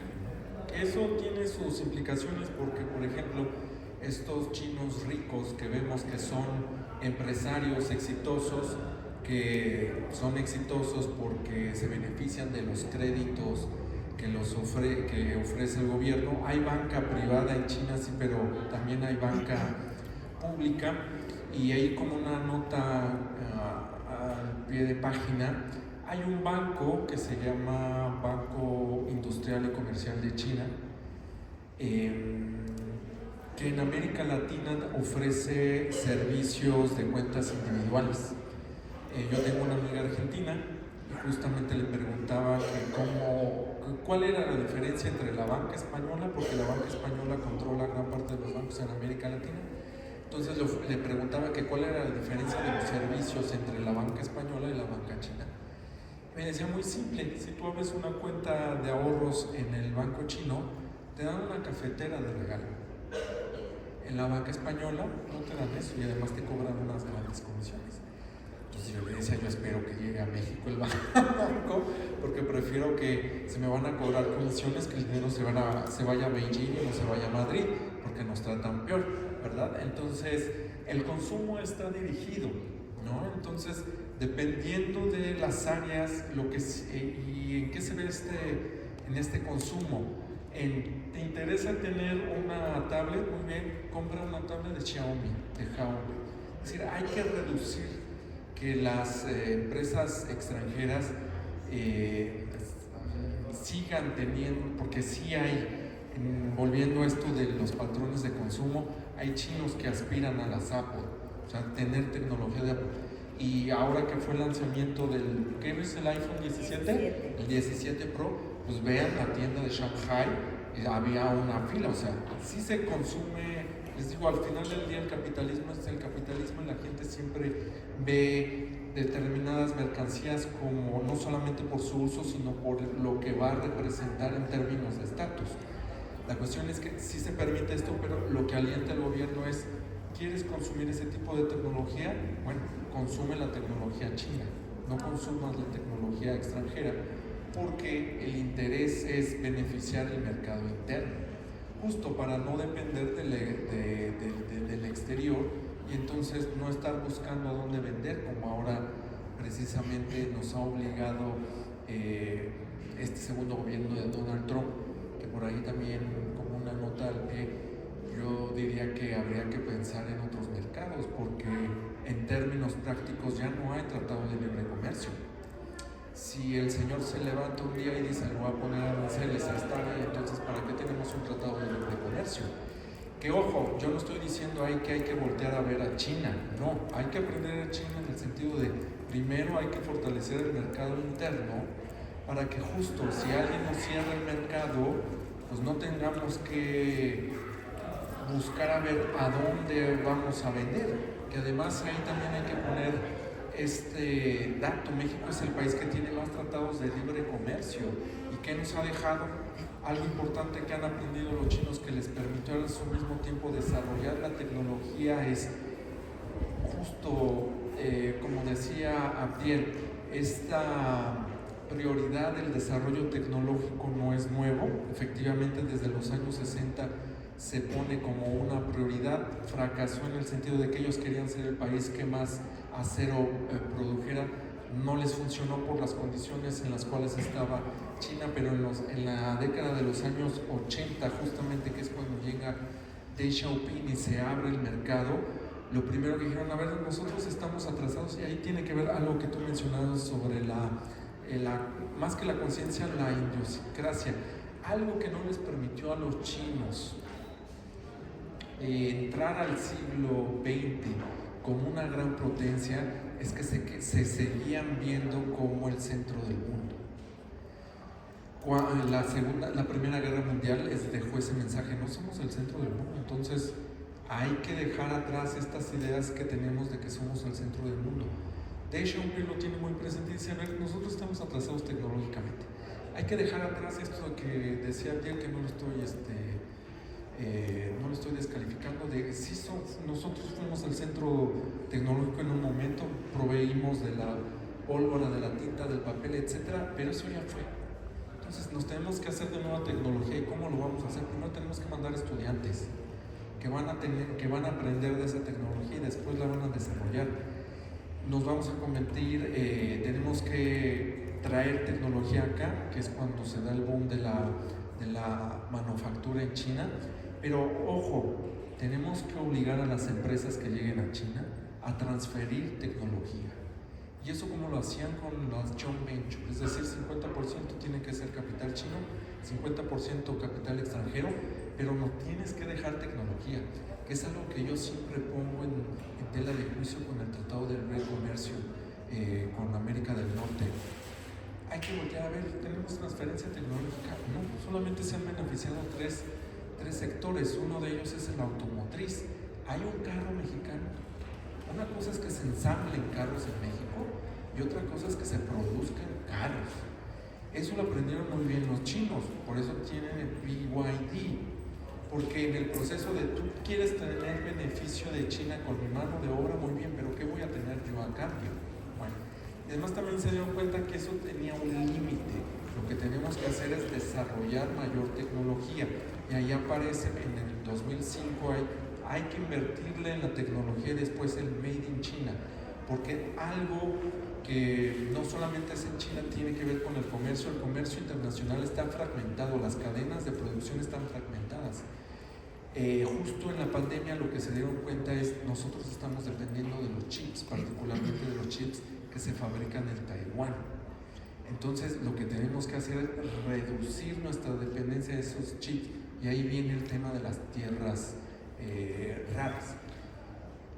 Tenemos que utilizar este capital que tenemos, transformarlos en chips para no depender del exterior, particularmente de Taiwán. Y ahí también se aparece India, porque justamente los aranceles que les impone Donald Trump los lleva a desarrollar tecnología de la cual dependen.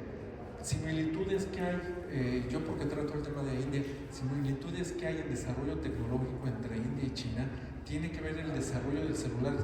Los celulares, si tú hoy le preguntas a un indio qué marca de celular tiene, es chino. Con la pandemia y la restricción a los chips se dieron cuenta de que estaban dependiendo de esa tecnología. Y ahí dijeron, bueno, hay que sustituirla. India es uno de los países que con mayor producción de software, y eso es algo que los chinos reconocieron. Ahí no le vamos a llegar. ¿Qué hicieron? Vamos a crear empresas para que justamente en esa área donde tú eres exitoso, yo me beneficie de eso y yo te ofrezco mi tecnología. Por temas de seguridad nacional y por temas políticos, particularmente de rivalidades, es que esos proyectos han entrado en una pausa. Abdiel decía que justamente el reemplazar el dólar por el yuan como moneda de comercio no lo aceptó India, porque justo la rivalidad económica y política decía es que yo no voy a legitimar el cambio de una dominancia del dólar por el del yuan, ¿no? Entonces deberíamos de hablar de otra moneda intermedia a la cual no han llegado. Y ahí nada más, yo soy un BRICS escéptico, porque desde la perspectiva india, el BRICS no es esta cosa que la gente añora con que es una alianza comercial, es una plataforma de coordinación financiera y comercial. Es decir, tenemos este tema por cómo podemos hacer para bajar los aranceles entre nosotros. Vamos a ponernos de acuerdo. Pero no son tratados que firman entre ellos, es de común acuerdo. Y ahí es donde India siempre dice, yo voy a conservar mi soberanía. Es decir, a mí si me impones reducir producción, aumentar producción, ahí yo no le voy a entrar. Y segundo, yo no estoy dispuesto a reemplazar una moneda por la tuya, porque el tema es, si India es la quinta economía, para el 2030 se calcula, que ya estamos a la vuelta de la esquina, se calcula que va a reemplazar al Reino Unido, como Alemania, a Japón como tercera economía. Pues yo no me voy a deshacer de mi moneda, voy a permitir que utilicemos la tuya. Lo que habían planteado, que es una mera táctica de negociaciones, mejor vamos a hacer una canasta de monedas. Es decir, vamos a utilizar el yuan, la rupia india y el real brasileño para hacer comercio e ir sustituyendo al dólar, pero no con una moneda, sino con una cesta de monedas. Por supuesto, y justo va mucho de lo que nos comentas, Mario, con esta última pregunta de este bloque, que es, en los últimos años el yuan digital ha sido una apuesta enorme. ¿Crees que es un paso hacia la independencia financiera global o una herramienta para intentar controlar la energía del flujo monetario mundial? Vamos nada más a sintetizar un poquito nuestras respuestas, porque ya nada más nos quedan 15 minutos.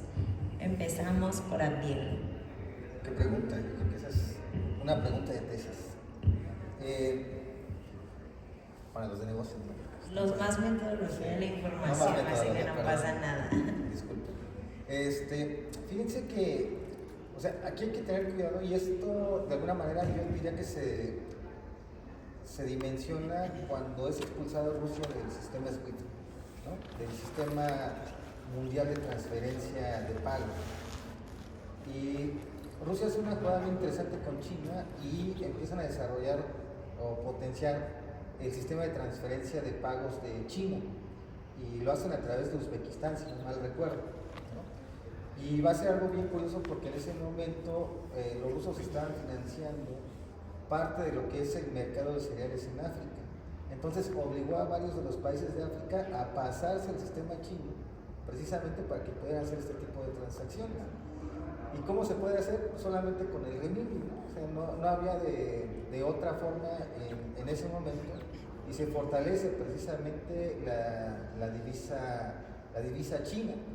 Ahora, muchos de las transacciones que están haciendo ahorita, sobre todo en África, porque el desarrollo, no sé si vieron la noticia de ayer de Nigeria respecto a lo que es la refinería más grande de África, empiezan también a deshacerse de transacciones a través de lo que es el dólar, ¿no?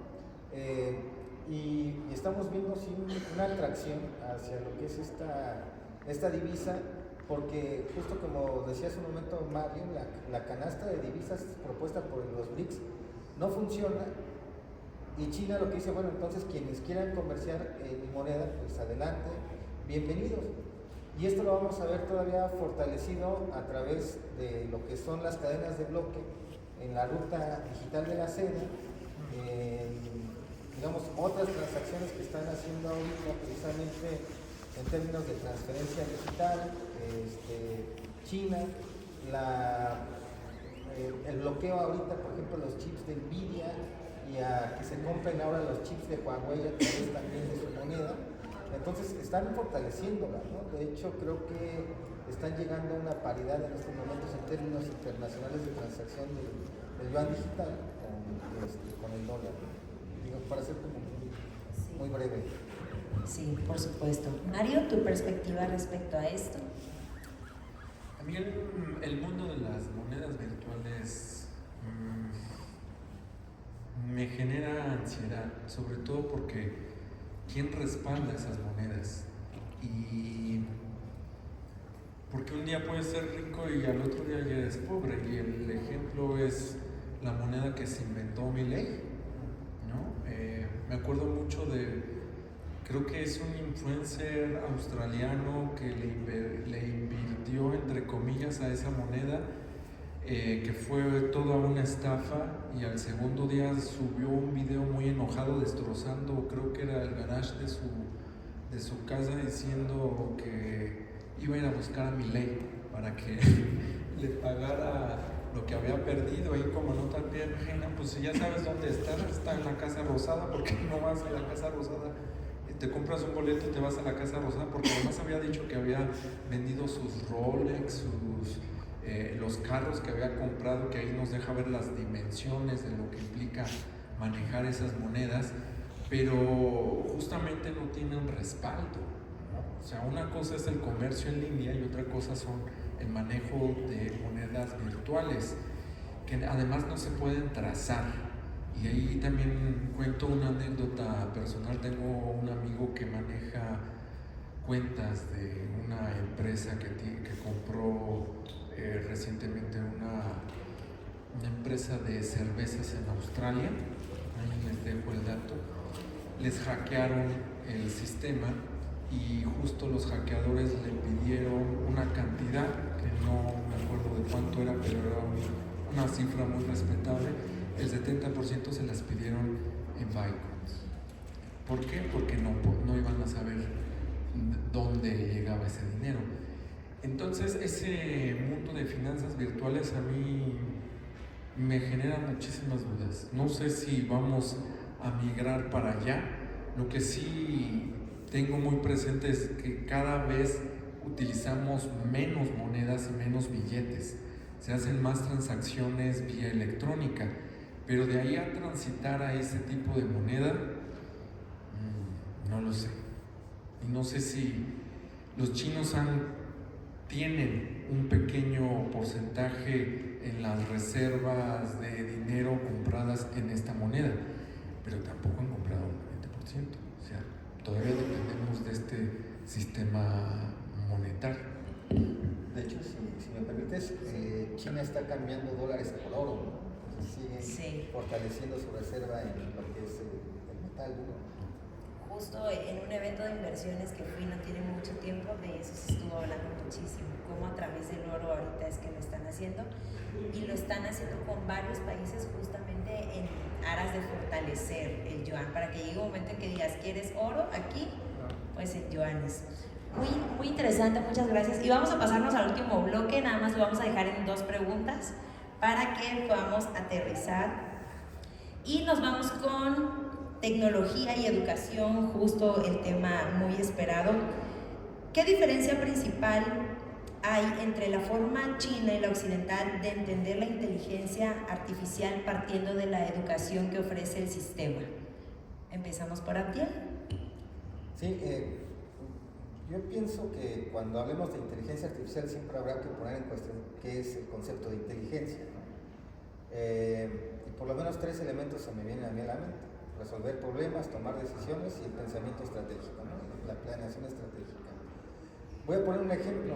Durante la pandemia, seguramente ustedes recordarán a Evergreen, que se queda atascada en el canal de Suez.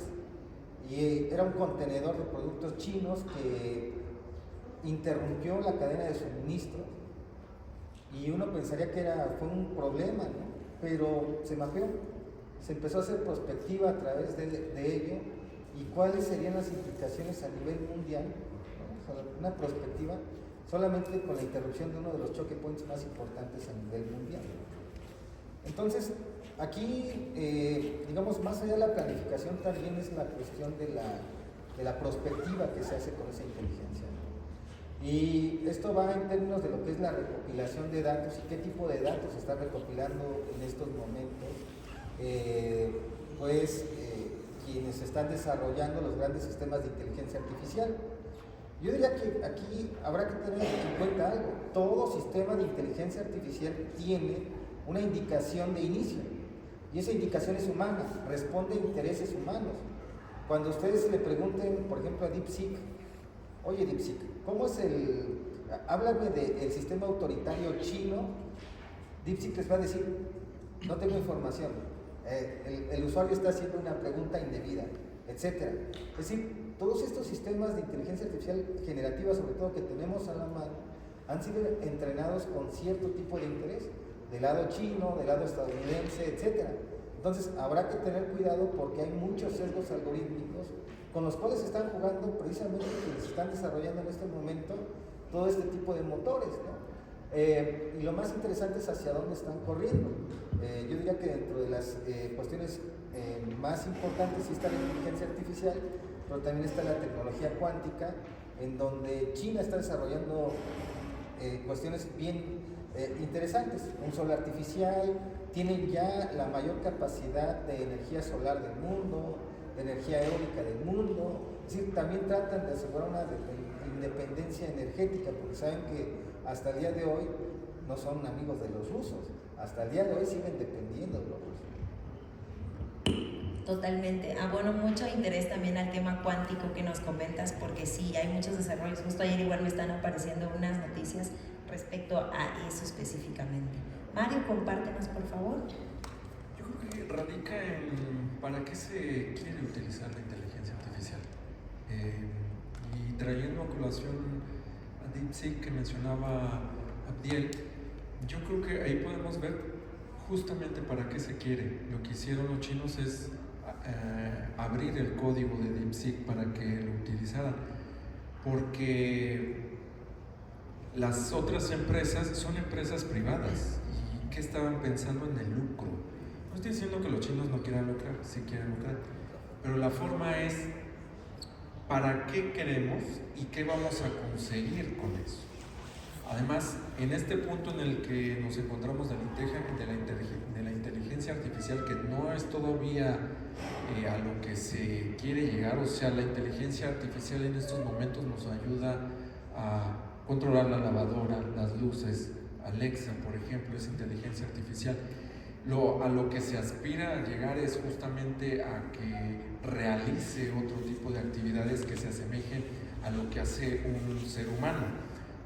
Todavía nos falta, pero en ese tramo justamente, ¿por qué abren el código? Porque en el ejercicio de error y prueba podemos generar conocimiento y podemos generar experiencia.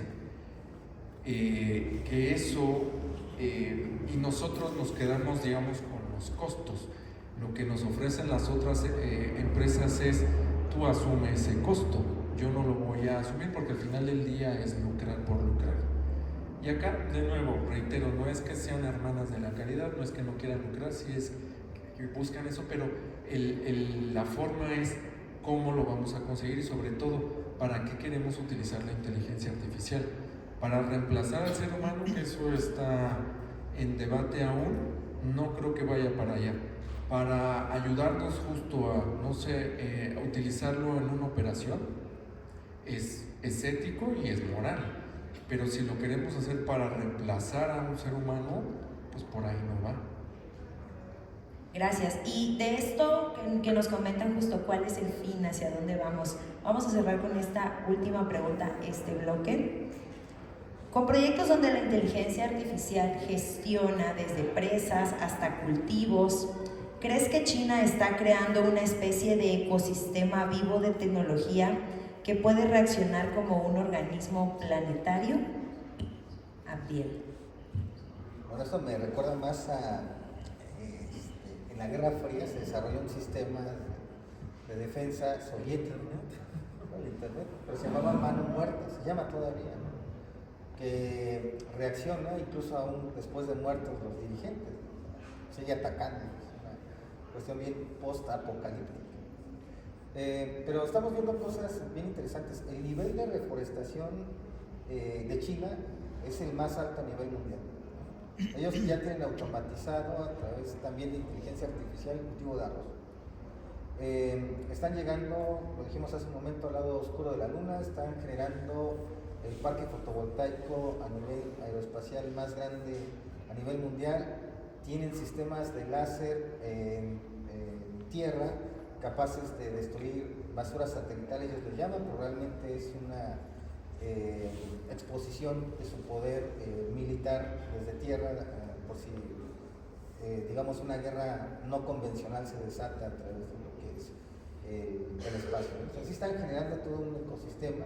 Cuando ustedes van por ejemplo, a muchos de los sistemas computacionales a nivel mundial funcionan con dispositivos de Huawei, ¿no? Lo sabrán los de energías renovables, muchos de los dispositivos en los parques de fotovoltaicos son precisamente reconversores de Huawei. Huawei ahorita en laboratorio está probando la red 10G, ya no le llaman ellos red 10G, ¿no? Sino que ellos ya están prácticamente en otro tipo de evolución de tecnología. Generan también sistemas no tripulados. En estos momentos mucho de la tecnología de drones, pues prácticamente China no puede funcionar también sin ello. Y la otra cuestión que están de alguna manera desarrollando junto con los rusos son sus sistemas satelitales, que no son el GPS que conocemos, tienen sistemas satelitales autónomos, video. De hecho estamos haciendo algo con Aarón, ¿no? al respecto de esto. Y bueno, o sea, el ecosistema yo creo que ya está.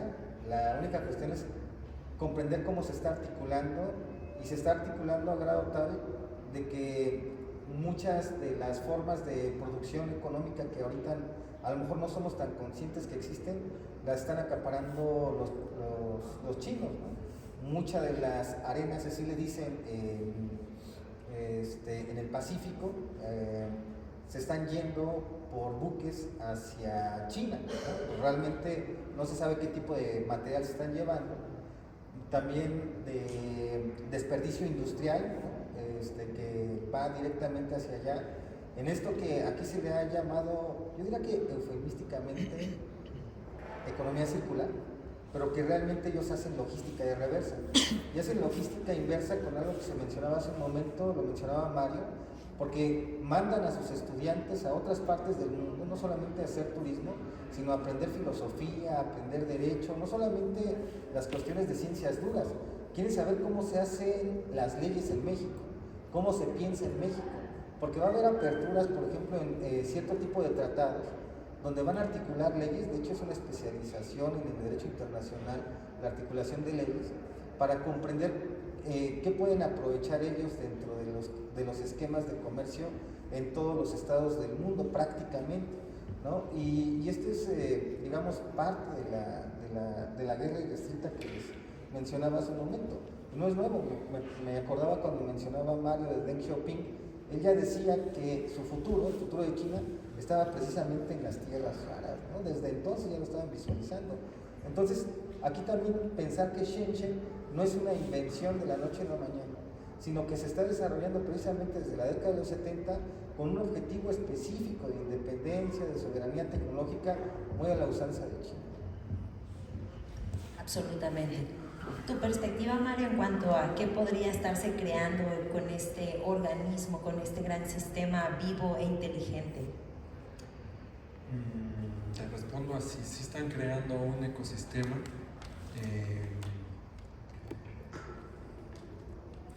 Pero bueno, un poco a la inversa, en el sentido de que primero tuvieron que, para poder desarrollar ese ecosistema, primero tuvieron que plantearse cómo podían integrarse a la economía global, ¿no? Que eso lo hacen cuando tienen acceso a la OMC. Y la pandemia también evidenció lo que les decía, que el comercio está fragmentado. Entonces lo que buscan es crear este ecosistema para no reemplazar, porque plantearse el reemplazar las cadenas de valor me parece que es algo inalcanzable en estos momentos. Pero digamos, crear sus propias cadenas sin dejar de estar en contacto o de excluirse del comercio internacional. Ahora, ahí yo le agregaría algo que me hizo pensar lo que estaba mencionando Abdiel y lo que planteabas tú en estas preguntas, que van mucho en el sentido de la tecnología. Y tengo muy presente un video que vi de TikTok de una estadounidense que llega a Shanghai, si mal no estoy, que va saliendo del aeropuerto y va llegando al centro de la ciudad y ve edificios con luces y todo esto, y ella dice, ¿y por qué esto no lo tenemos en Estados Unidos? Si se supone que nosotros somos una potencia hegemónica. Y ponen un video de Las Vegas, o sea, a lo más que podemos llegar es a Las Vegas.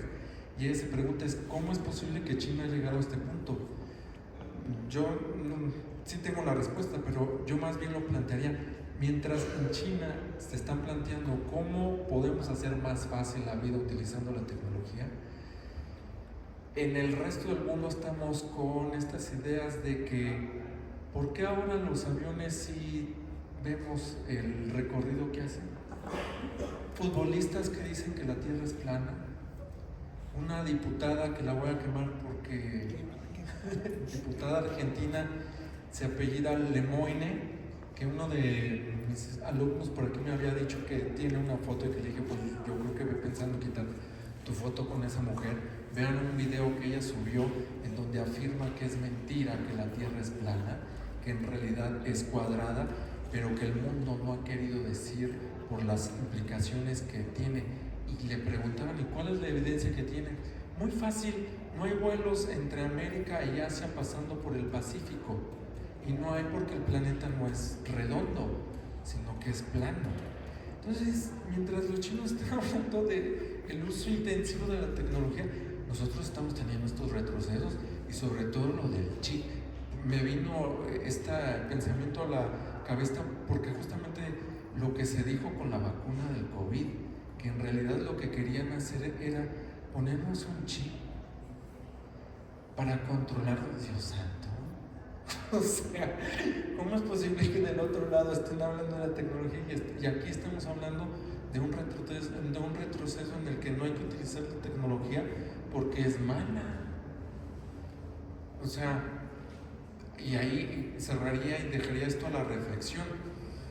¿Estamos yendo o aspiramos a las mismas cosas, en los mismos términos, con el mismo uso, o en qué estamos? Absolutamente. ¡Qué genios! Muchísimas gracias. Y antes de que ya terminemos ahora sí oficialmente con este panel, pues agradezco a cada uno de los seres que estuvo aquí presentes, conscientes, enfocados. Y bueno, ya esta no es una pregunta de nada sobre China, sino es algo más personal también para que todos aquí puedan conocer una perspectiva un poco diferente de ustedes. Y esa es, si fueras un superhéroe, ¿qué superhéroe serías? Si ya existe, o si no, si tú te quieres inventar un nuevo superhéroe, pues cuéntanos cómo sería ese superhéroe y suman por favor en dónde les podemos encontrar, en sus redes sociales, algún sitio web o donde puedan también conocer más sobre su trabajo. Abdiel, por favor. Yo nada más decir que advertimos que si nos daban 4 horas hablamos. Yo sería mi abuelito. Sí.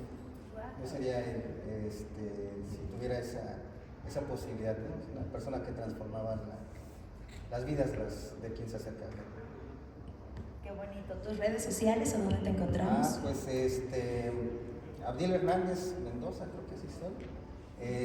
Igual, creo que estoy en todas las redes, menos en Twitch. Ok, perfecto. A mí me gustaría ser Magneto. Magneto está cool. Porque todos los elementos tienen contienen piel, metal. Entonces tienes la capacidad de controlar eso. Yo estoy en LinkedIn con mi nombre, Mario González Castañeda, y en Twitter estoy como Mario GZZ Castañeda. Muy bien, anótenlo por favor quienes no lo sigan para que puedan seguir más de cerca su trabajo y obviamente pues esta genialidad que nos comparten. Nuevamente, Mario, Abdiel, muchísimas gracias, son unos genios, gracias por compartir su sabiduría, su conocimiento, su amor y su luz con este planeta. Por favor, un fuerte aplauso para ellos.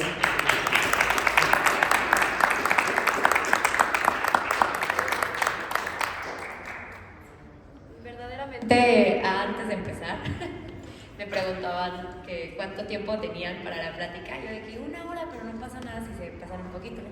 Se hizo el chiste, se quedan 4 horas. Y ellos dijeron, va. Pero estuvo muy bien porque la verdad es que me pareció muy interesante todo lo que nos estuvieron comentando. Y como verán, por eso es importante el seminario de investigación, porque es bueno leer y saber cosas para que puedan tener pláticas amenas, inteligentes con las demás personas y no decir que la tierra es plana. Y vamos a hacer la entrega de sus reconocimientos. El Instituto para el Desarrollo de Proyectos Culturales, Culturi, otorga el presente reconocimiento por su participación artística dentro del programa del MOVART, Festival de Artistas de Movimiento, llevado a cabo en la UNAM en Juriquilla y Plaza Puerta Victoria del 5 al 9 de noviembre del 2025, a Abdiel Hernández, Mario González Castañeda y a Rocío Vargas. Muchísimas gracias por estar aquí con nosotros, por compartir, y gracias a todas las personas que estuvieron aquí escuchándolos. Y les recordamos que todavía tenemos más cosas en la programación del día de hoy y de toda la semana. A las 4 de la tarde, de 4 a 7, tendremos aquí mismo en el CID el taller de pintura con realidad aumentada, Obras Vivientes, impartida por César Adrián García, fundador de Vórtice. Y a las 5 tendremos en el auditorio una experiencia que nos tiene Galax IA y Sinara con su ponencia de las palabras al arte. Así que de verdad les agradecemos muchísimo a todos nuestros oyentes, a todos los artistas e invitados especiales que vienen aquí con nosotros, y gracias por apoyarnos en este nuestro primer día del Festival MOVART. Muchas gracias. Gracias.